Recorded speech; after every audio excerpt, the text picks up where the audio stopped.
There's a very clear pattern in astrology, which, well, there's multiple clear patterns in astrology, which many people overlook or just don't know about. And they're actually very useful for not only understanding the past, but also predicting the future. When you look at these outer planet cycles, they do have very clear patterns that can't be denied. Um, and history doesn't repeat itself, but it sure does rhyme. Okay, so one of these patterns is the Uranus cycle, and particularly it is tied to American history, American politics, American culture, and it's an 84-year cycle which we experience over and over. But because of our lifespans, we don't remember this. But fortunately, we can look at history and understand this and use it to project into the future. So it's 84 years because that's how long it takes Uranus to go around the sun one time. Or in other words, in astrology, it takes Uranus 84 years to go through all 12 signs. During that time, it's almost like going through a year in a sense because there's almost sort of seasons if you want to look at it that way. And the cycle begins when Uranus is in Gemini because America was founded when Uranus was at 8 degrees Gemini.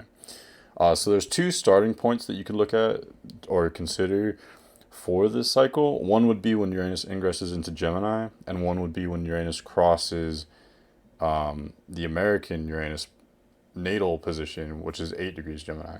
And for this video, the dates that I'm using, basically, I just use the date when Uranus ingresses into Gemini. Okay, so basically what this cycle is, I wrote a bunch of notes, so that's what I'm going to be looking at here.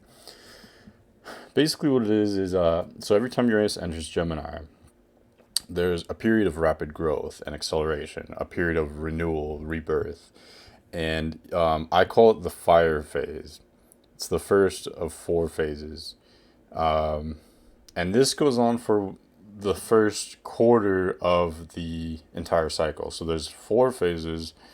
So basically, you could say that the whole cycle is 84 years, and you can divide that into four 21-year periods. And so you have fire, earth, air, water.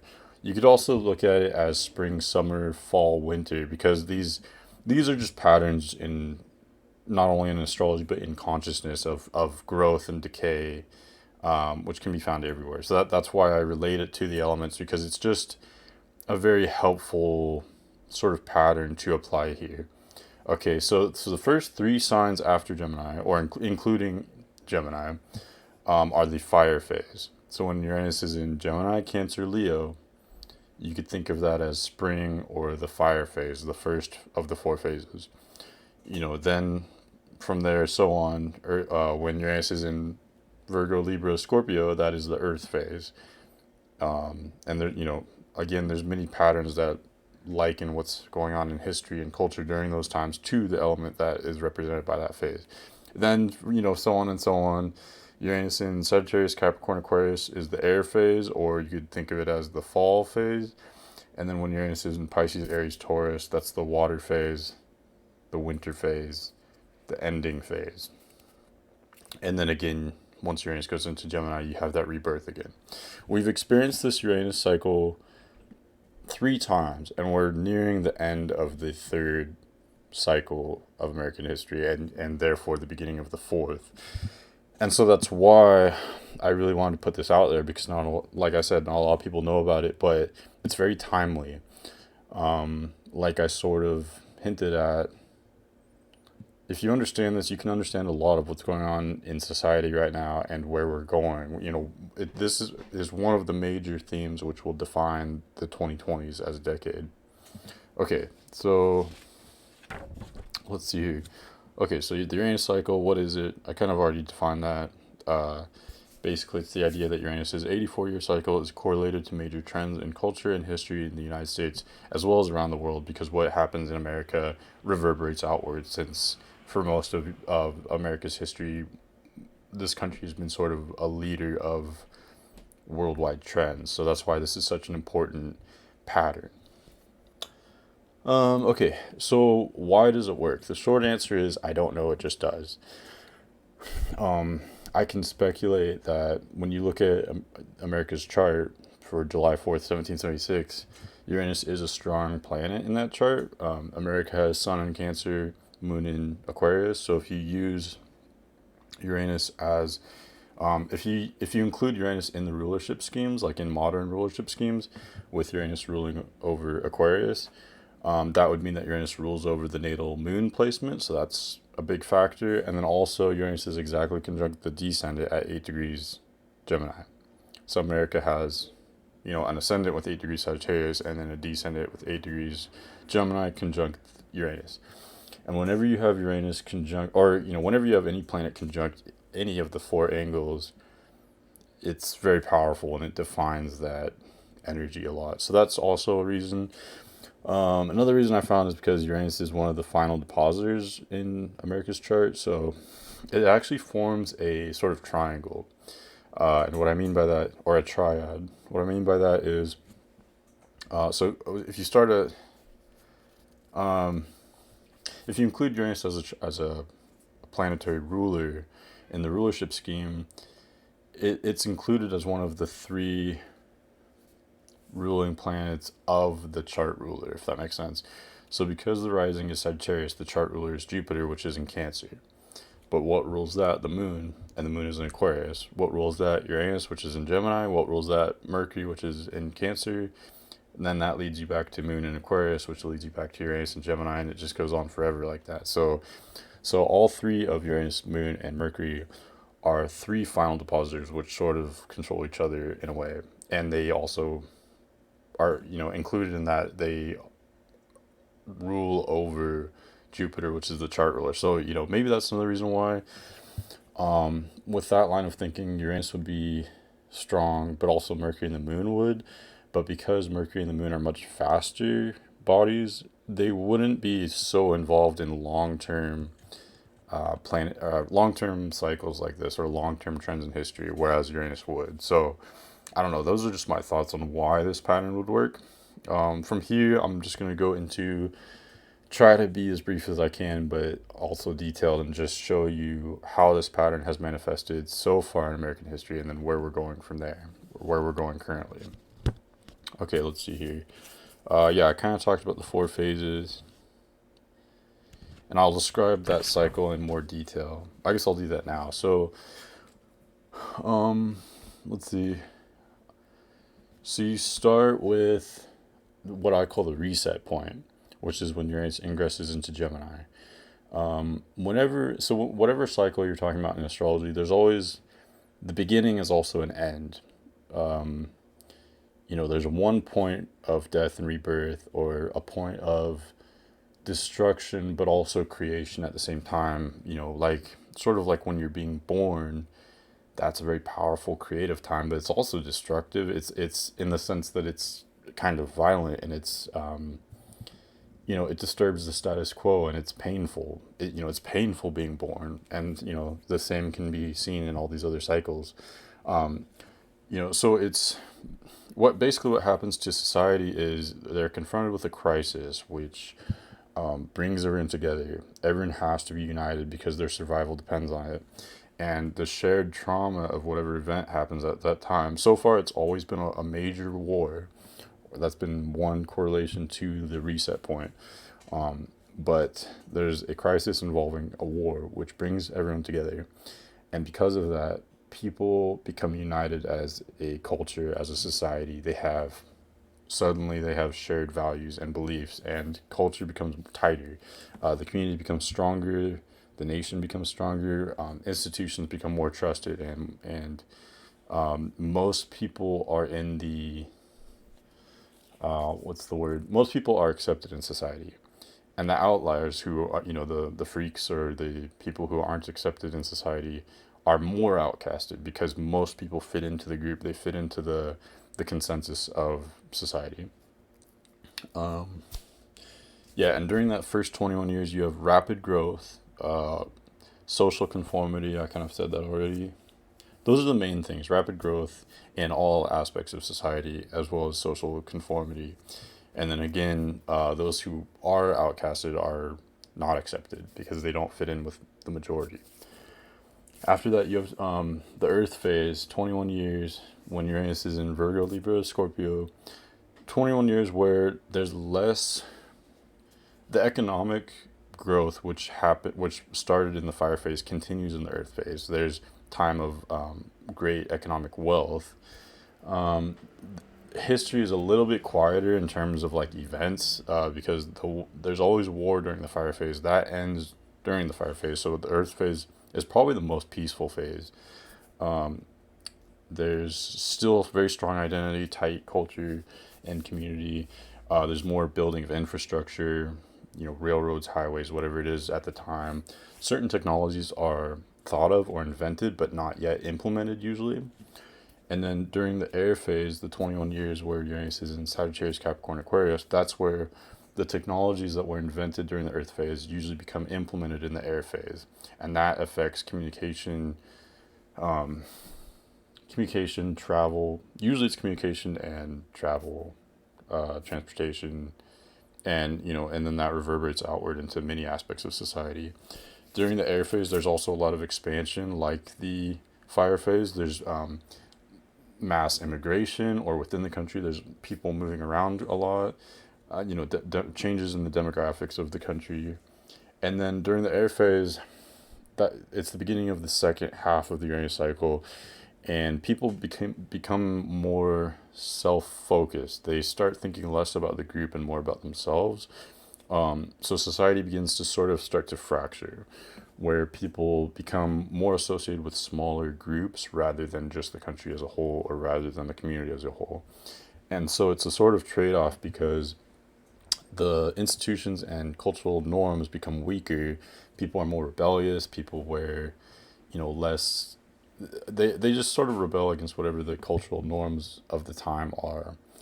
So they wear different clothes. There's often movements like in feminism, or for people advocating for rights of those people who were previously disenfranchised or not accepted.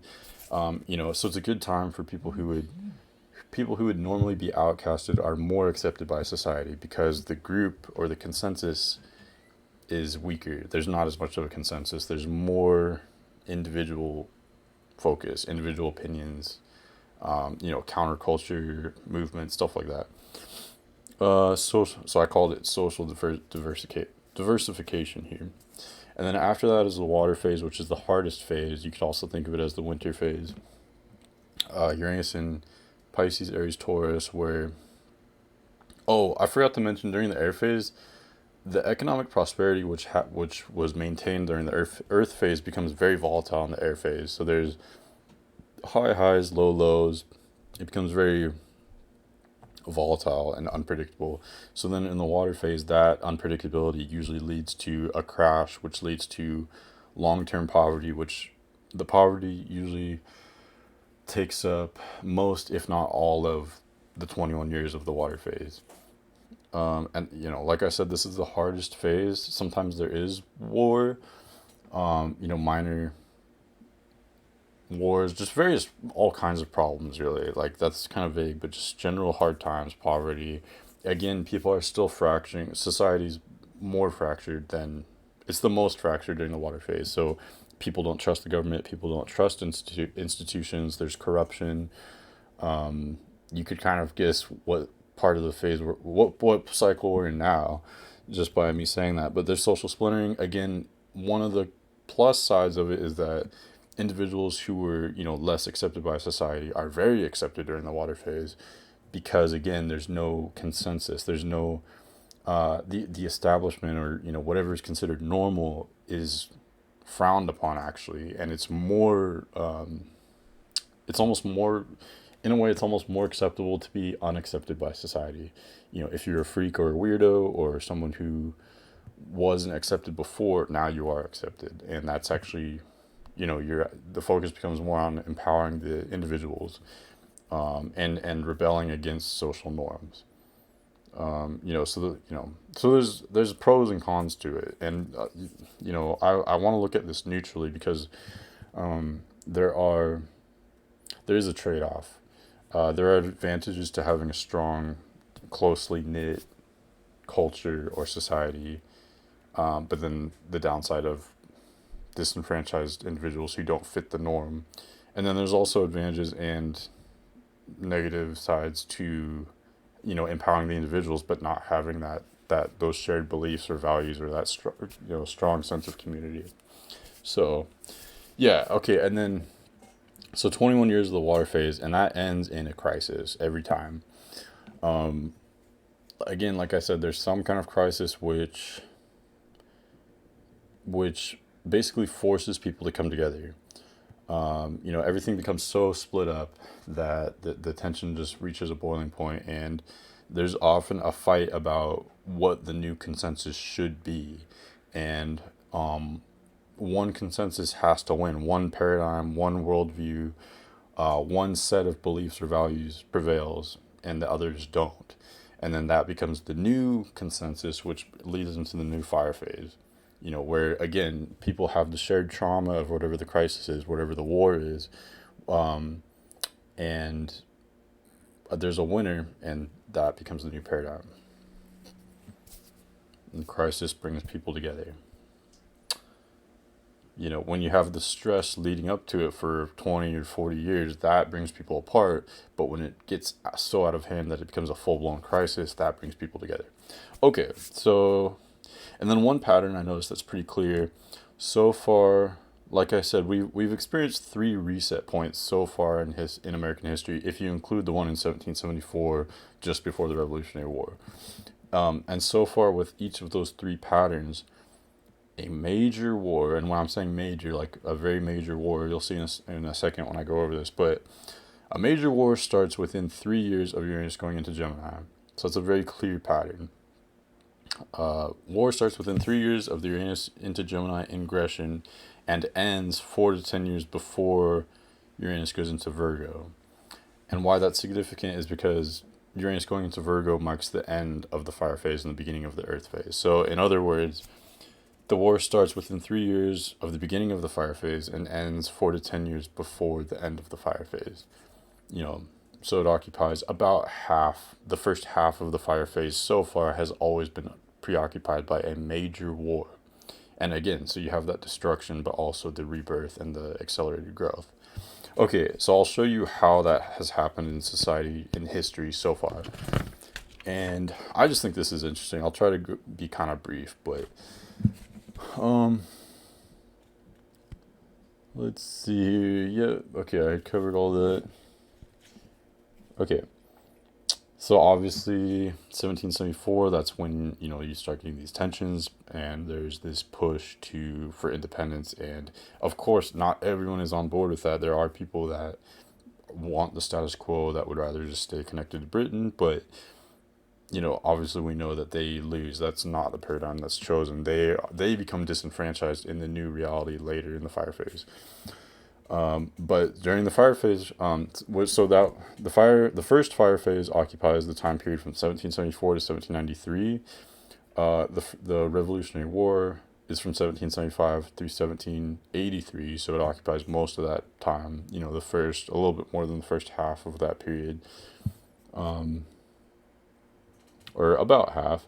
So again, you have the collective trauma of the Revolutionary War, that crisis, which everyone has to come together for the survival of their way of life, which that unifies the culture. The common goal becomes independence, sovereignty, coming together to form this new nation, standing up for your freedoms and liberties, etc. And so you have this destruction of the war that's going on, while there's also intense creation and creativity and rapid growth happening, where the country is basically born. So you have the Constitution during this time, the first election, the capital is established as Washington. President Washington is elected and then re-elected. And then I just thought it was interesting. 1793 is the exact year when Uranus goes into Virgo, so that starts the Earth phase, the first Earth phase, and that is the exact year when the cotton gin is invented. And the cotton gin was a technology which, like slavery, had been becoming phased out basically at that time because it just wasn't economically viable. But the invention of the cotton gin made it much more economically viable or profitable for slavery to continue. And of course, later on, the second reset point is the Civil War, which of course is about slavery. So I just thought it was interesting that the invention of the cotton gin in 1793 is almost kind of a hint at what's to come later. Okay, so the first Earth phase is from 1793 to 1813, and major there's still major growth or rapid expansion, but the expansion is more physical. So it's financial and it's through land, the acquisition of land. So the Louisiana Purchase happens in 1803, so like exactly right in the middle of the first Earth phase. So the U.S. literally like doubles its land basically. Plus, there's a bunch of new states: Rhode Island, Vermont, Kentucky, Tennessee, Ohio, Louisiana. History is relatively more quiet. You don't have the Revolutionary War anymore, so there's not that destructive dynamic energy, but you have that physical expansion of the country. And then that is followed in the air phase when there's the more social expansion where people move out into those new areas and you know, society spreads. That's pretty much it. I also thought it was interesting during the Earth phase from 1793 to 1813, fashion becomes narrower, more strict, more traditional. And you see that in the Earth phases. In the air phase from 1813 to 1836, well, first of all, fashion becomes more loose and less traditional, more counterculture, you know, more individualistic, like slightly rebellious. So I just thought that was interesting, and that's a pattern which recurs later. The midpoint or the beginning of the air phase is marked by the War of 1812. So again, the midpoint is 1813. Air phase starts in 1813 when Uranus enters Sagittarius. And the War of 1812 is from 1812 to 1815. So it's like right around that midpoint. And it's not as major as the Revolutionary War or as the Civil War, which will be the next reset point, but it's just an interesting midpoint. Also, the British, that 1814, right after the midpoint, right after this beginning, the British come down from Canada and burn down the capital, Washington. You know, so it's almost like an echo of the Revolutionary War in a way, just the way America experiences it. And it's, you know, it's not a super big game changer, but I just see it in this context sort of as an echo. Okay, like I said, you have that expansion with people beginning to head out west into this new territory. There's more new states, Michigan, Indiana, Illinois, and Florida. You have the first panic, which is like, you know, the first economic crash in American history in 1819. So you get that volatility in the economy. The first depression from 1819 to 1821, bankruptcies, unemployment. Also, the first industrial revolution happens in the 1820s, right at that time. And that's a pattern that I noticed during the air phase. There's sometimes short-lived periods of economic hardship, but there's also a lot of economic growth at the same time. So there's big winners, big losers, you know, intermittent periods of economic prosperity with economic hardship, you know, just a lot of volatility in that area. And that's common with air phases in general. There's just a lot of different stuff going on. I also thought it was funny that they used to be called panics and then now they're just called depressions. So it's like, it's almost like you can kind of see the mental state of the country if it had one. They used to be panics, but now they're just depressions. I just thought that was funny. You get new technologies. So again, some of these technologies that were thought of during the air phase become implemented in the air phase. You get photography, railroads, you know, like that land acquisition happened in the earth phase, but then during the air phase, now you have railroads being constructed with people moving around more. So it's just so fitting with this elemental pattern.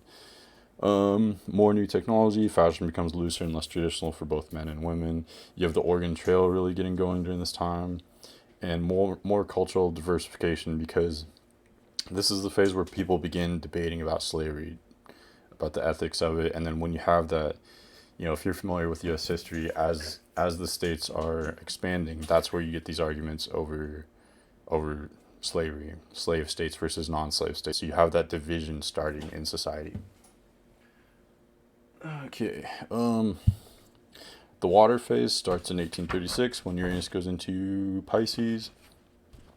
So the first water phase is from 1836 to 1858. Right after this, after the beginning, you have the Panic of 1837, where again you have major depression, economic hardship, more tensions over slavery. You know, it just uh, continues to get more divided country. The U.S. splits into two parties because the Republican Party forms in 1854. So sort of toward the end of this water phase, by the when the country's gearing up for what will become the Civil War.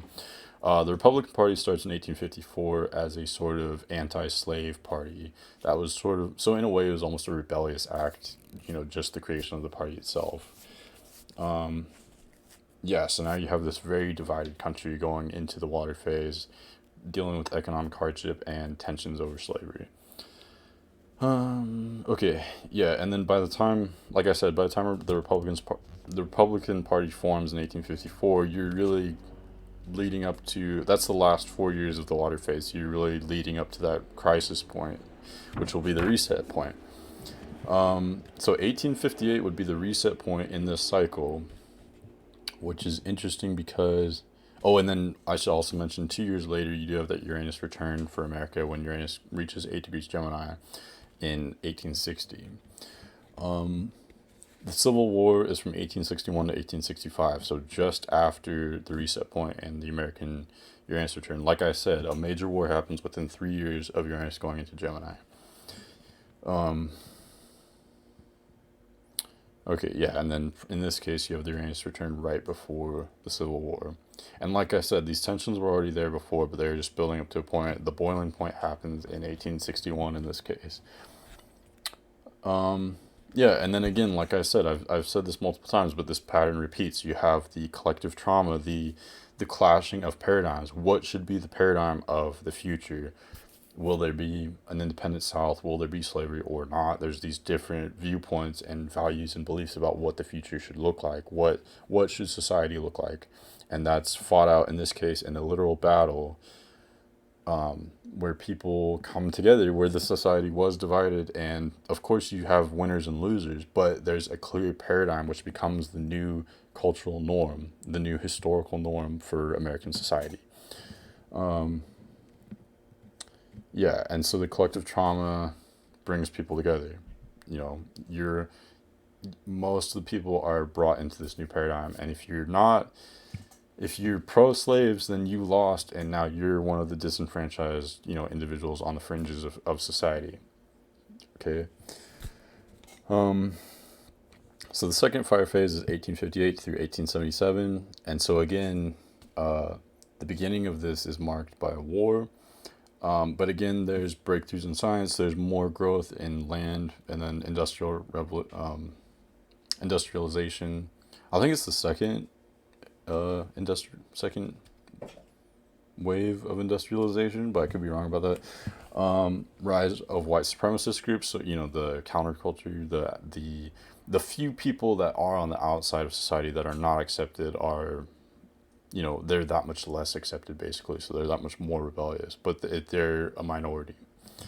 What else? Okay, and then you have the first transcontinental railroad, so that expansion. Earth phase 1877 to 1897. Again, you have narrower fashion, more traditional fashion for men and women. You have Thomas Edison and Alexander Bell inventing things, which of course again will become implemented later. Now you have the second industrial revolution. This is mercantilism and the height of the Gilded Age, so the profound economic success through basically free market capitalism. And then you also have American Reconstruction in the South. So, industrialization, building and improving the infrastructure of the U.S., reconstructing the South, and major economic success. So that's a huge Earth phase right there.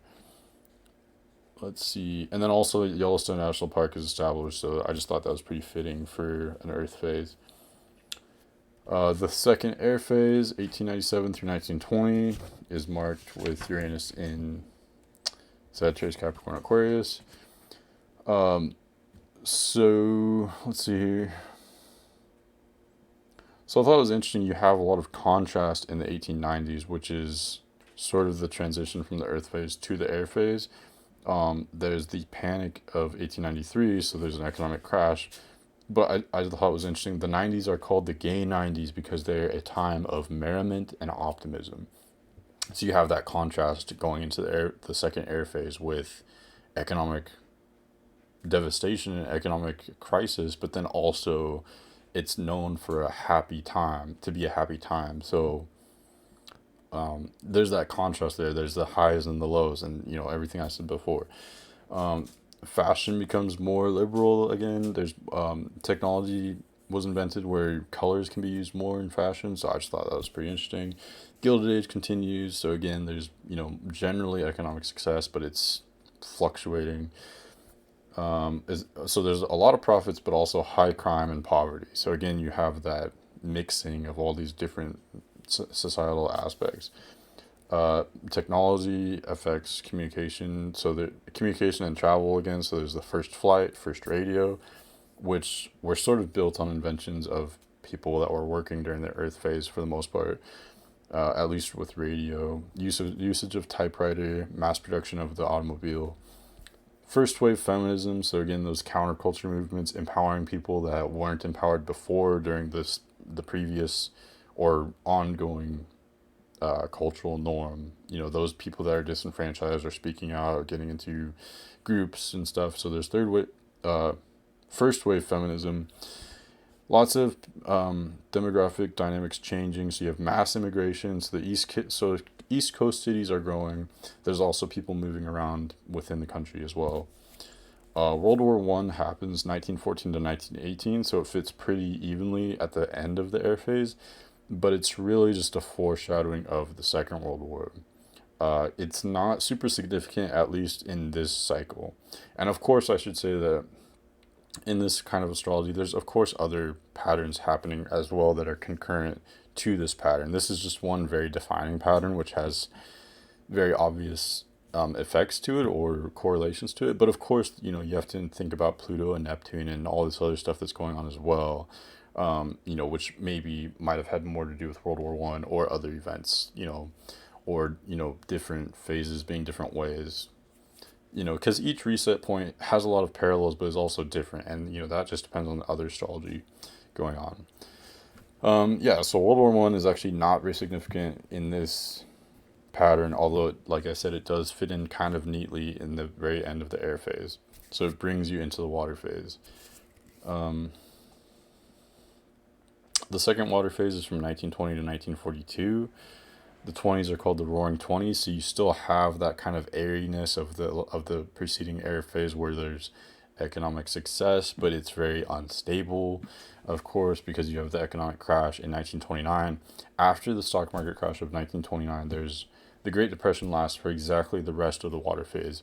So from 1929 to 1942 is extreme poverty, which we all should at least be vaguely aware of.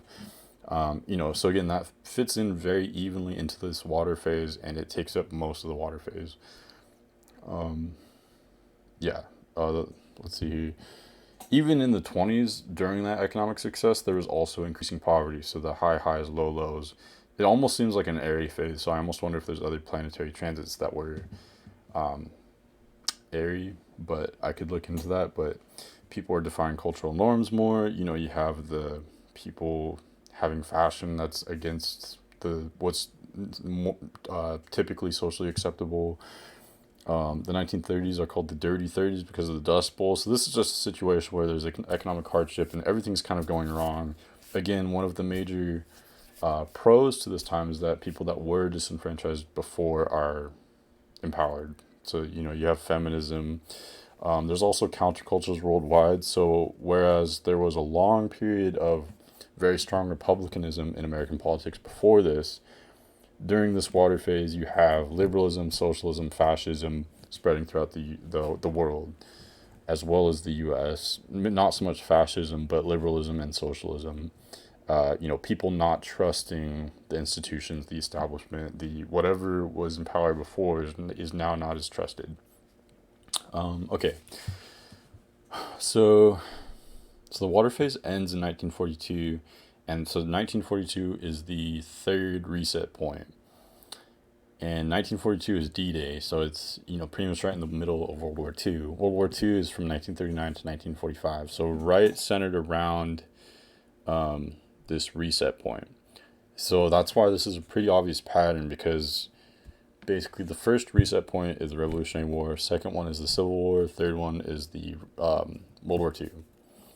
So, so that's a pretty obvious example. Every 84 years, you've got Revolutionary War, Civil War, World War II.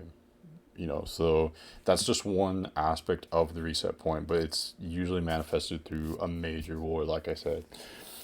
Okay, so again, like I said, collective trauma, reunification of the culture, everyone has to unify against this evil, and so while society was totally splintered and fractured, everyone comes together to overcome this evil in the world and get through World War II. So the trauma brings everyone together. And so, of course, going forward, 1941, either 1941 or 1942. Let's just say 1941. Sometimes these Uranus ingressions are not super clear cut, because Uranus will enter a sign, usually retrograde back into the previous sign, and then enter the sign for the last time. So, these things could be off by a year. I don't think that affects things a whole lot. But, okay, so Uranus enters Gemini again in 1941. So the third fire phase is from 1941 to 1961. And again, the beginning of that is marked by war, but also rapid growth. You have the post-World War II population boom and dramatic economic prosperity after the war. So it's typical fire, going from that crisis, everyone's brought together, and you have very strong society, strong culture. Most people fit into the cultural norm, and few people don't. And then you've got the baby boom. That's pretty much it. Let's see, USA Uranus returning around 1943, right after World War II, or right, toward the end of it, I guess. Okay, going forward, the Earth phases from 1961 to 1981, so the economic prosperity that started during the fire phase continues. However, at this time, it's kind of interesting. There's a cultural revolution, so that's unusual to have this early in the cycle during the Earth phase. That is unusual. It's almost, reminiscent of the air phase, but it's beginning during the mid to late 60s. Okay, so the societal splitting starts early, so it's stronger during the third Uranus cycle. That's what I see, because it's already splitting in the late 60s, going through the 70s and the 80s. The economic prosperity becomes more, it starts to fluctuate more, especially after Nixon suspends the gold standard in 1973, but especially going into the 80s, the economy becomes more fluctuating. So again, more air themes that kind of start during the Earth phase during this time. So they start, it's almost like the air phase starts early in a way, and again, that could be because of the positions of Pluto or Neptune or other planetary themes going on, planetary patterns. From 1981 to 2003 is the air phase. Internet is invented, which of course affects communication and all kinds of aspects of society. Lots of socioeconomic changes due to technology, more immigration, more people moving around the country. This expansion of the U.S. So the U.S. doesn't expand like physically, territorially during the air phase, but it does expand from 1981 to 2003 through international relations, through, getting into the business of other countries, getting involved in Eastern Europe, and especially the Middle East during this time. It's involved in the Middle East, which is about as far away from America as you could get, but the U.S. becomes, it does expand itself into foreign relations in many parts of the world during this time. Focus becomes more global. Globalization is really gearing up from 1981 to 2003. There's more population growth again, kind of like in the fire phase. Liberalization, third wave feminism, so more counterculture starting. And then And you could almost say that the third water phase sort of starts with, you kind of see it as starting with 9/11 in 2001, even though that's technically 2 years before the end of the air phase. You could also see it as really starting with the financial collapse of 2008. Okay, so technically the third water phase is from 2003 to 2026. And this is where it gets kind of interesting because this is more recent history and it's more what we're experiencing now and what we're about to experience. The water phase is from 2003 to 2026, so where the economy was just fluctuating and you had high highs and low lows in the 90s and, the dot-com bubble, which I think there's the crash in 2001, I think. So where it was just fluctuating a lot, that kind of comes to an end with the 2008 financial crisis, where you just have poverty again, biggest recession since the Depression. And of course, it's the first water phase since the Depression. So a lot of patterns from the 30s and 1929 through 1942 are coming up again during the period from 2003 to 2026. Society splitting more, people disagreeing. Again, you see the red states versus blue states, just like in the Civil War period, or the period leading up to the Civil War. So there's patterns from that period as well, because that was the 2 water phases ago. More mental health issues. So the internet is sort of invented, or computers are invented during the Earth phase. It's implemented and affects communication and other aspects of society during the air phase, but then during the water phase it really starts to affect people's mental health, and what was bringing people together during the air phase is now sort of bringing them apart in many ways, isolating people or dividing people during the water phase. So that's kind of just interesting because the water phase again is one of the most difficult time. Let's see, economics sort of, I call it economic stagnation after 2008. People are the most skeptical of the government and other large organizations. So, we've done all this before. It's not new at all. And okay, that's pretty much all I wrote just for the notes of that period. And I guess I could say that things have changed a bit since 2016 with more economic fluctuation. So that's unusual for a water phase. Usually, it would, like during the Depression, it was just economic hardship for 10 plus years, from 1929 to 1942. So it is a little bit unusual, but it's fortunately it is defying the standard where we do have some economic prosperity, although it has been fleeting and may not be super substantial, but it has been volatile, almost reminiscent of an air phase during the past few years. The next reset point is 2026, when Uranus goes into Gemini, and that's why this is important, because when I'm making this video right now, it's 2020.